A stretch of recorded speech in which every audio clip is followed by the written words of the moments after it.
A man steps out of his cell for the last time, and what happens next is real American history. The prison is quiet, his fate already decided. Stories like this are why you should subscribe now. What happened inside these walls will change how you see justice forever.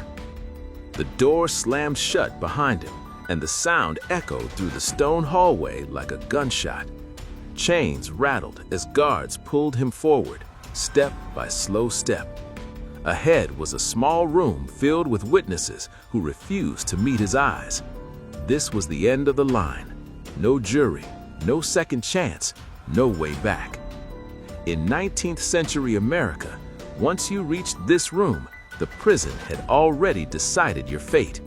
The cell was only a stop on the way to death, and what happened next would shock a nation and change how executions were carried out forever.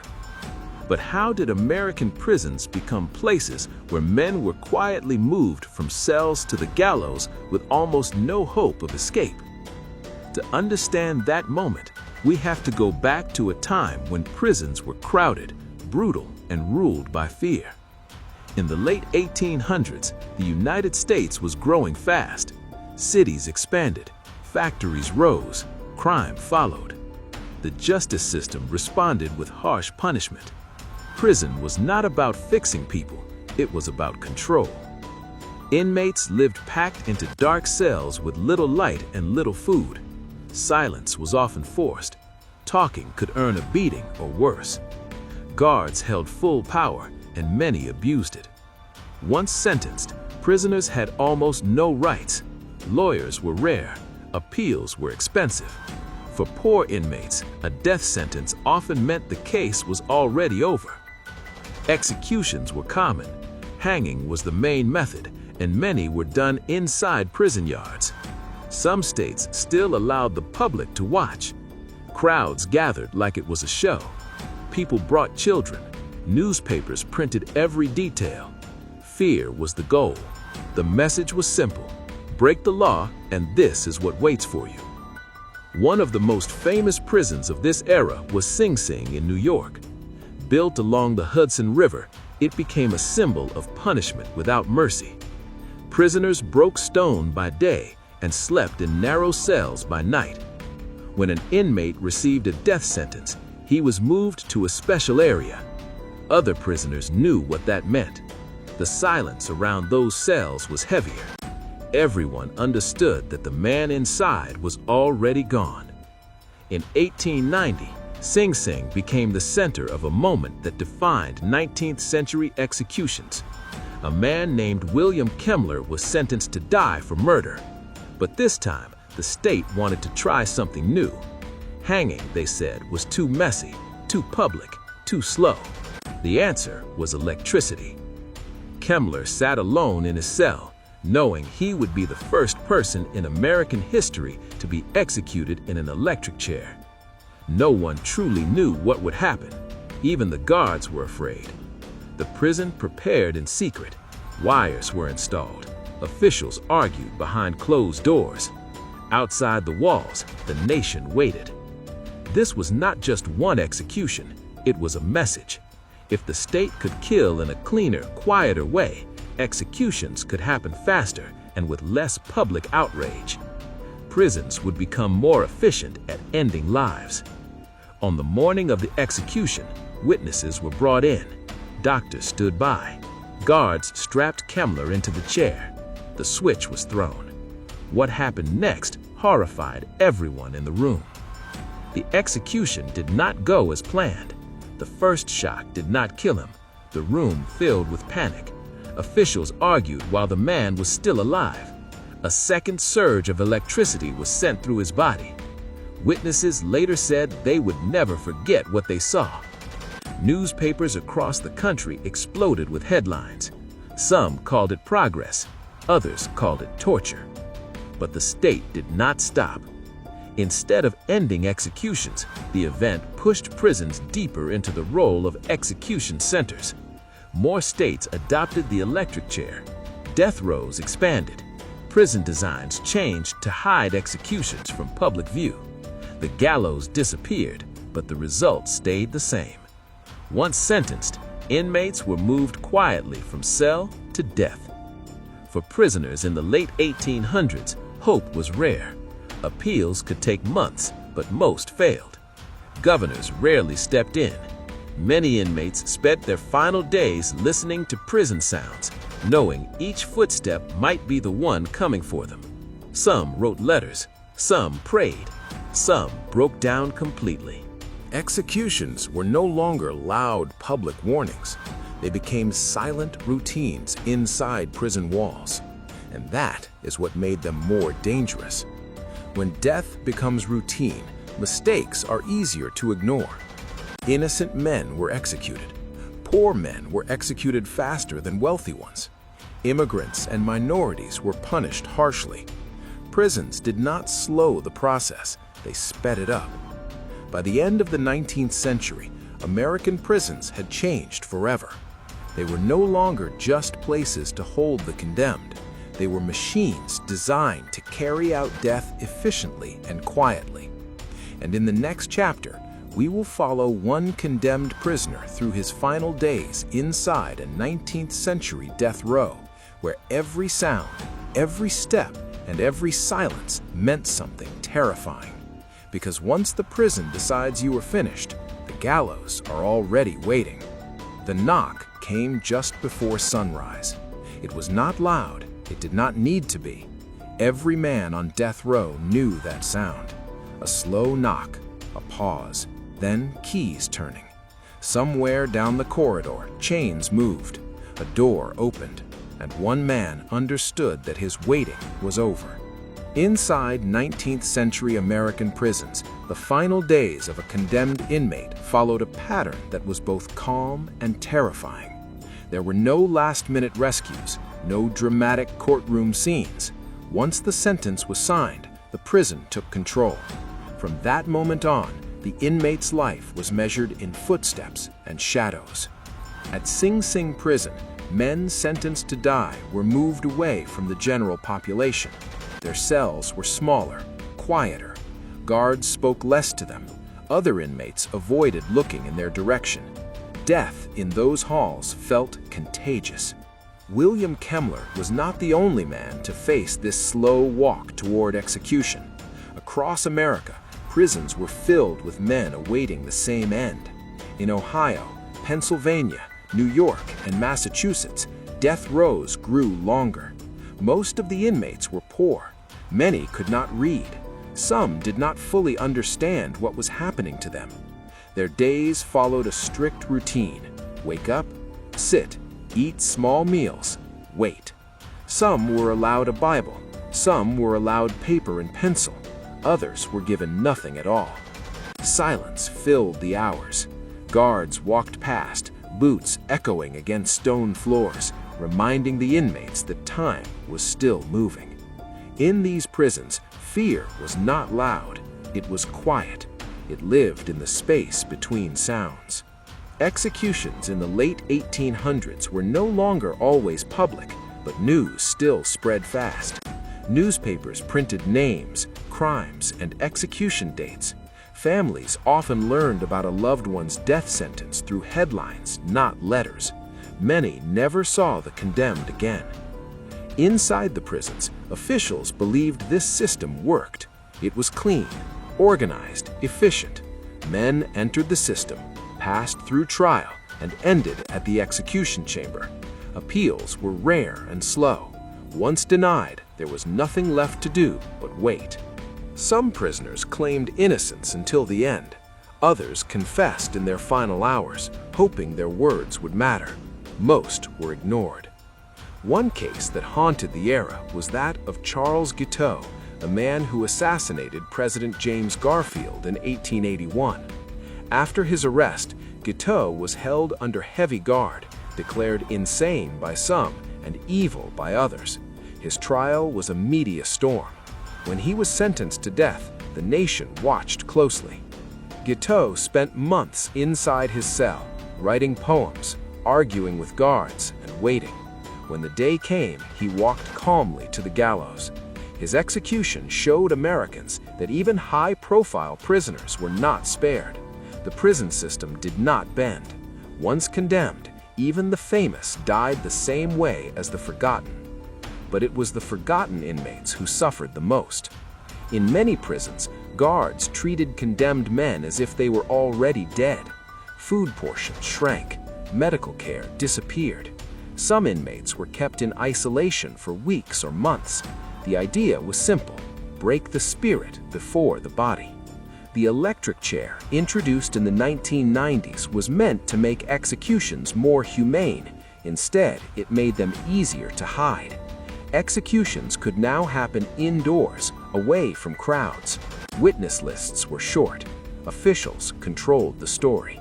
But behind the closed doors, fear remained. Some executions went wrong. Power failed. Equipment malfunctioned. Witnesses described scenes they could never forget. Even when everything worked as planned, the emotional weight stayed heavy. Guards drank to forget. Doctors argued over whether death had come fast enough. No one left unchanged. For inmates still waiting, these stories spread like whispers through the walls. They listened at night. They counted days. Some begged for mercy. Others refused to speak at all. By the late 1890s, prisons had fully accepted their role as places of death. New cells were built specifically for condemned inmates. Execution chambers became permanent fixtures.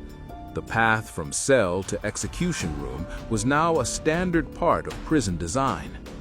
Justice, many believed, had become mechanical. And yet, questions began to rise.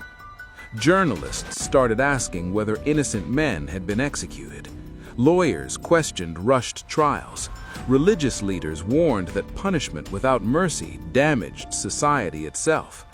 The public, once excited by executions, slowly grew uncomfortable with the silence surrounding them. But inside the prisons, nothing changed. Another knock, another set of keys, another man taken from his cell. Inmates who remained watched the empty space where a man once slept. They knew it would not be filled again. Death row was not a place of endings. It was a place of waiting.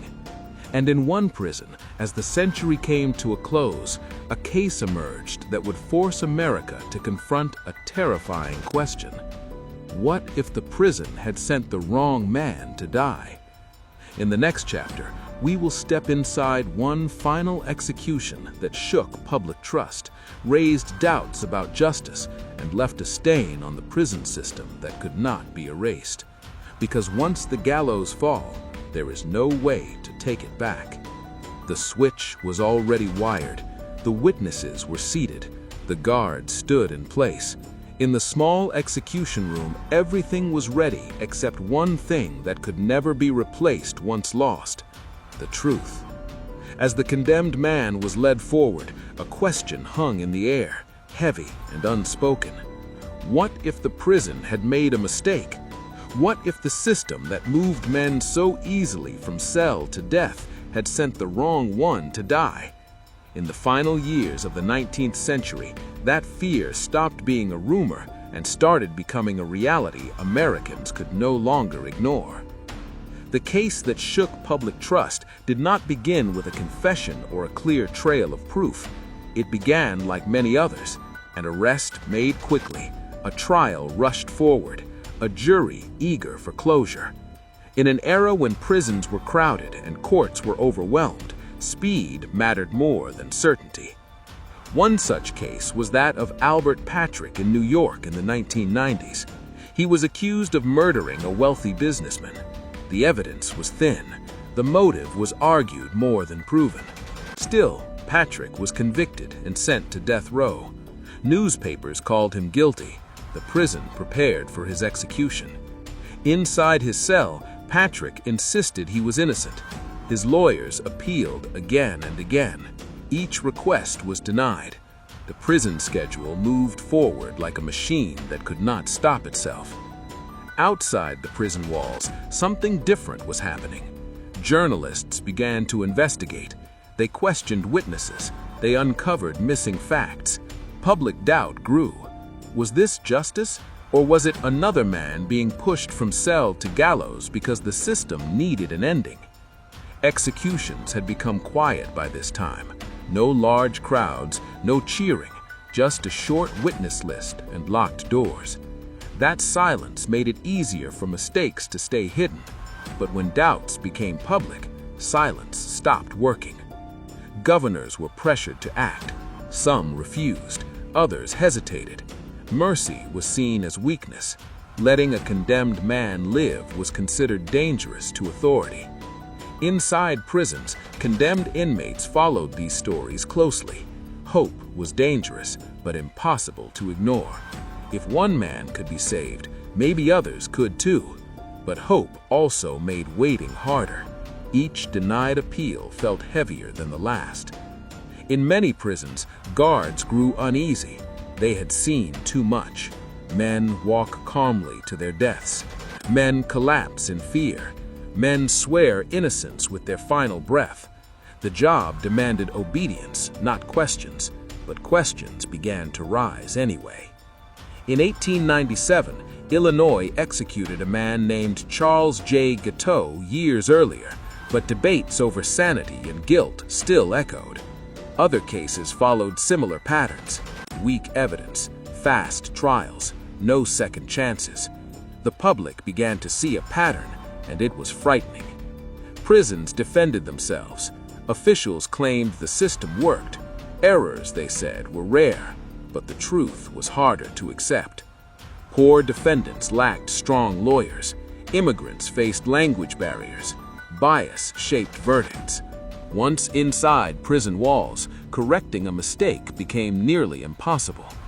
By the end of the century, reformers spoke out. They argued that prisons had become factories of punishment, not places of justice. Executions, they warned, moved faster than truth. When the state kills, there is no undo button. Some governors began granting last-minute stays. A few executions were halted just hours before they were set to happen. Each delay caused outrage among those who wanted strict punishment, but for others, it felt like a small step toward fairness. Inside death rows, men waited and watched. They listened for footsteps. They learned which guards were kind and which avoided eye contact. Every day felt like borrowed time. Some prayed. Some planned speeches that would never be heard. Some gave up entirely. The prison system responded by tightening control. Fewer visitors, less press access, more secrecy. Executions continued, but now under a shadow of doubt. The question had changed. It was no longer just about punishment. It was about trust. Could a system that moved men from cell to gallows so easily be trusted with life and death? As the 19th century ended, America stood at a turning point. Prisons had defined an era of fear and finality, but the cost was becoming clear. Every execution carried the weight of possibility, the chance that justice had failed. And once that idea entered the public mind, it could not be locked away. The gallows still stood, the electric chair still waited, but the silence around them had broken.